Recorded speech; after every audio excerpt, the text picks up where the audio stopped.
let me ask you another question. I want to get back to national security with TikTok, and with some other things.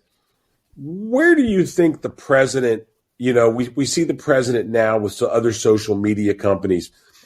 Do we think that could extend into, in other words, they can start to look into other social media companies and say, you know what, you also can't have accounts from this country. You also should block these people. Do we look at it going in that direction? Is that a possibility that he could have that type of thing? In other words, we're not going to let you can't upload any accounts from China. You can't load any accounts from Russia or, for example, that always comes to me, especially with the Palestinian cause and Al Jazeera. If you follow some social media, there's always people saying, we should be blocking Al Jazeera, blocking this. I'm not a fan of that myself. In other words, if the platform's open, I think everybody can be on it. But I am starting to hear more and more of that is let's block certain things. I mean, what's your thought on that? No, yeah, well, this is actually TikTok's challenge to the law forcing its sale or closure was not really that Congress didn't have the power. It was what we've been talking about. Did Congress have the power? Did the president have the power? In fact, they basically conceded the federal government could shut down any business from abroad if it wants to, which I think is correct under the power to regulate international commerce. But what TikTok said, is essentially the argument you're raising is there a free speech problem? Is there a free speech problem in allowing Congress or the president to shut down networks? It's not just TikTok, Twitter, Facebook, Google. A lot of these networks, their main currency and trade, their main service are speech.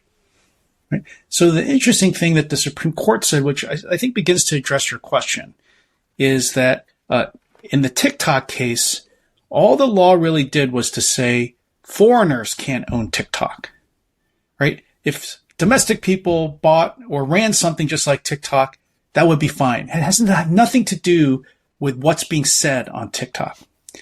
And so the court said, what we really worry about is if the government comes and says to a social media company, don't publish anyone who criticizes the COVID lockdowns. Right, which actually happened, right? Or someone says, don't publish people who criticize the government. That's when the First Amendment, that's when free speech really gets triggered. But what the court said is the way this law worked was it had nothing to do with what was being said on TikTok. Nothing like going after Al Jazeera because it has a certain point of view. All it was doing was trying to say, we don't want a foreign government to own this. And so one point I made I wrote this in a little piece earlier this week was, yes, TikTok is collecting a lot of information on us, making it available to the Chinese Communist Party because of its Chinese ownership.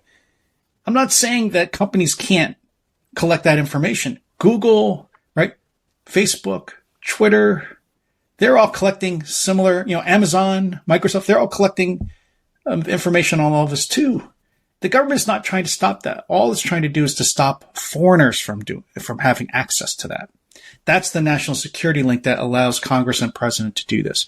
So, I would worry more if the government was saying, you can't have any speech on a network that's critical of Israel or critical of Palestinians. That's when the government gets into trouble with free speech. But that's not what happened here with TikTok.